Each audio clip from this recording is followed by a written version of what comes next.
Welcome to lesson 1.2. 1.1 was all about factoring, and I hope that you took the time to strengthen those skills very strongly because factoring will be a factor in the rest of the course, and especially in today's lesson. So what I'd like you to do is please pause the video, factor this fully, and then check your answer against mine. So this is what you should have gotten as your final answer. Start by common factoring the 2, and then you do this complex trinomial factoring with whatever method works for you. There are quite a few out there and available. And so I am showing here the staircase method. If that's what you like, great. Some people do decomposition where they split this into 4 terms and then factor by grouping. That takes a bit more writing, but it's up to you what method you want as long as it consistently works for you. One thing I do want to note is that if you need to do any work on the side, put it on the side. Do not put it in here between your steps of the answer. Your solution should be 1 by 1 by 1, equal signs lined up as you work with this expression. Now today we're talking about rational expressions and restrictions. So we're going to simplify them. Remember, rational just means it's a fraction. So we're going to do very basic to start out, just to get you in the mode. Hey, how do I simplify this fraction? Well, on the numerator, the top, 2 plus 5 is 7. So the final simplified answer is 7 over 2. 4 minus 3 over 2, well, we'll simplify the top. 4 minus 3 is 1, and the denominator stays the same. When we multiply, we have 2 times 5. That's our numerator is 10 over 2, but we're not done because 10 over 2 is just 5. 10 cookies, 2 people, everybody gets 5 cookies. And the last question, 4 times negative 3 divided by 2. Well, let's simplify the top.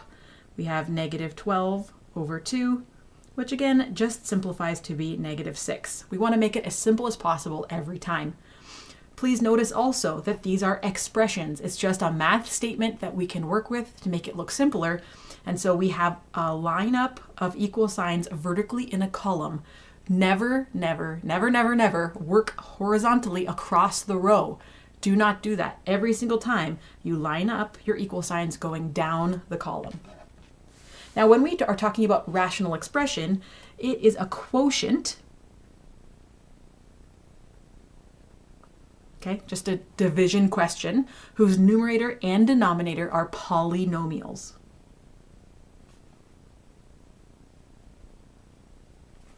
So an example could be something as simple as 3 as the numerator and x plus 2 as the denominator, okay? There's a variable in there, it's a polynomial.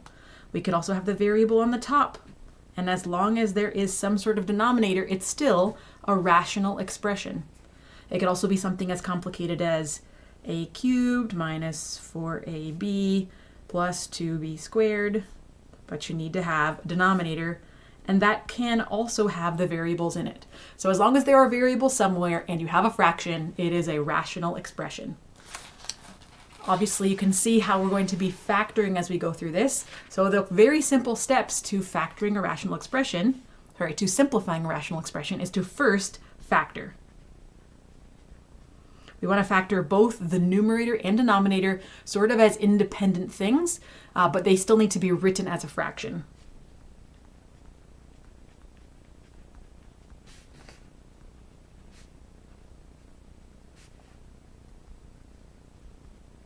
And once we have those factors listed, both for the top and the bottom of the fraction, then we're just going to divide out any common factors.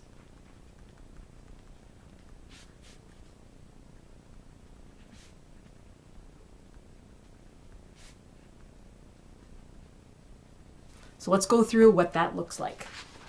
So my first example here, I have this statement, this math statement, and you'll notice that there's 1 term on the top and 1 term on the bottom. Not like this where we have 2 terms on the top that are separated by an add or subtract. So here, this is easily a question we could have given you in grade 9 because all you're going to be doing is using your simplification dividing powers rules. So let's start with 4 times 12, negative 4 divided by 12. Let's just look at that independently. Well, we can do that. We can divide the top and the bottom. Negative 4 divided by 12, well, the top and the bottom, those both divide by 4. So 12 divided by 4 is 3, and negative 4 divided by 4 is negative 1. And so that's what we're going to have on our next step. We have negative on the top and a 3 on the bottom as I reduce my coefficients. The next thing I have is x cubed divided by just an x on the bottom. And don't forget what this looks like. It's simply x times itself 3 times, x times x times x, and then on the bottom we just have 1x. So when we think about reducing, well, x divided by itself, x divided by x leaves us with just a 1. So what's left over? We have 2 x's that did not get divided out. So my next thing that I'm going to write down is x squared, because there are 2 x's left over. I can do the same thing for the y's. I have y cubed, which is the same thing as y times y times y. And then I have y to the power of 5 on the bottom. And then I just divide out. So y divided by y is 1. It's like saying 5 cookies, 5 people, everybody gets 1. I have a y things, and y groups, so it's just 1. These divide out, and these divide out. And what am I left with? I'm left with 2 y's on the bottom of the fraction. So I'm going to put y squared on the bottom here. Now all of this side work, hopefully it's just happening in your head. I'm doing this just to refresh your memory. But an even faster way to think about it as you go through is the rule from grade 9. When you're dividing powers that have the same base, you simply subtract the exponents. So here, I've actually got x cubed on the top minus x to the power of 1. So that leaves us with x squared, which is exactly what we wrote here.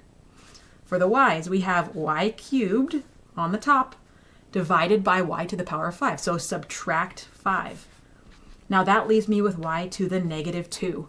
And hopefully you remember the rule for this. If you have a negative exponent, that means you take the reciprocal. So instead of being y squared, y to the negative 2, that's the same thing as 1 over y to the positive 2.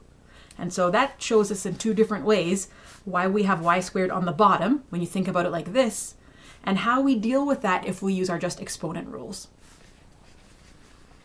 Our next example is when we have multiple terms on either the numerator or denominator.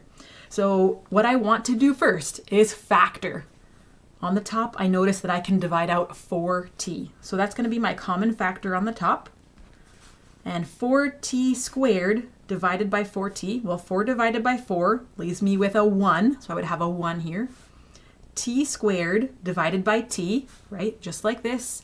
T squared is a 2 divided by 1, so 2 minus 1 is just 1t.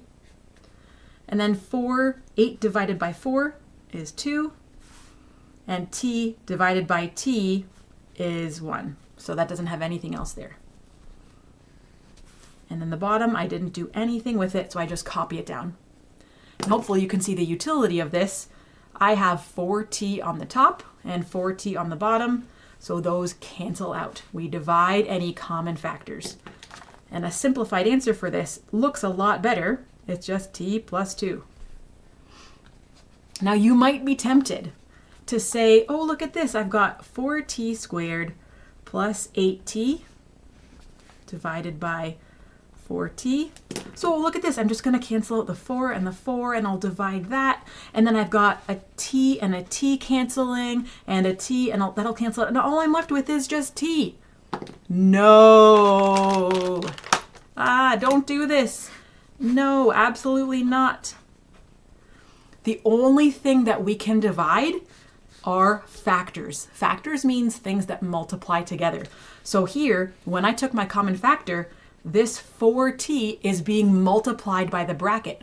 That's why we can cancel it out. We can't cancel individual things out from different terms that aren't factors. So this does not work. In our brains, this might seem logical, but we cannot do this.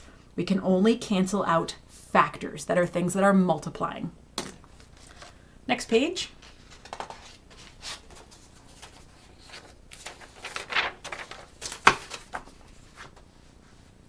A few more examples. We're going to do the exact same process again, right? Factor and divide. So x on the top, nothing to make that any more simple. And then here we can divide out 2x, it's just the common factor. And what's left over is x minus 2. And then I look for things that divide. Okay, so there's an x on the top and an x on the bottom. Great. That's it. That's as simple as I can get. Then I go x divided by x leaves me with a 1. So we're going to have 1 on the top. And on the bottom, 2 times x minus 2. My next example looks way more tricky, but as long as you can factor these, you're good to go. These are both complex trinomials because they have an a term that is not 1, and we can't factor out that a term.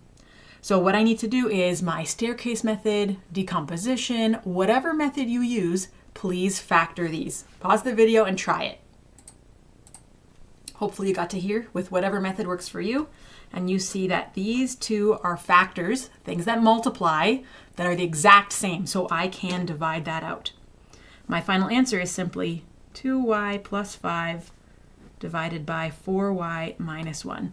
Don't need the brackets anymore because they're not being multiplied by anything else. Now I have 2 questions here that I would like you to try, and then unpause to check your work. Don't skip this part. This is how you can do a little self-check in the middle.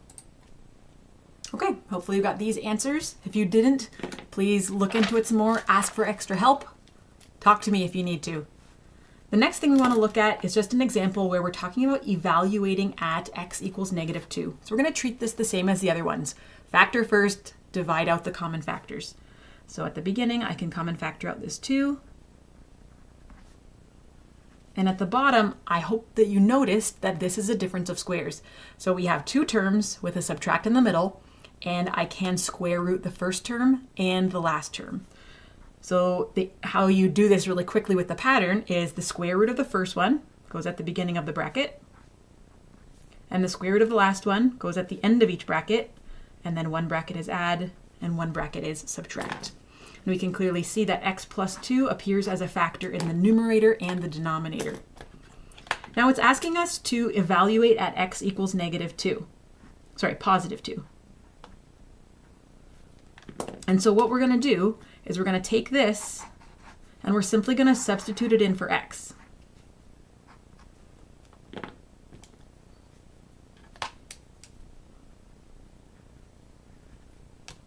So instead of this x, I'm going to put in a 2.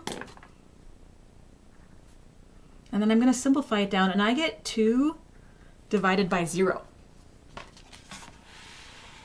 So that's a problem, because if I type that in my calculator, it will give me an error, a math error. So if you remember back from grade 10, we talked about this a little bit. This is a divide by 0 error. So we would say that this is undefined. The same as if we have the slope of a vertical line. This is in grade 9, you talked about this too. We say it does not exist.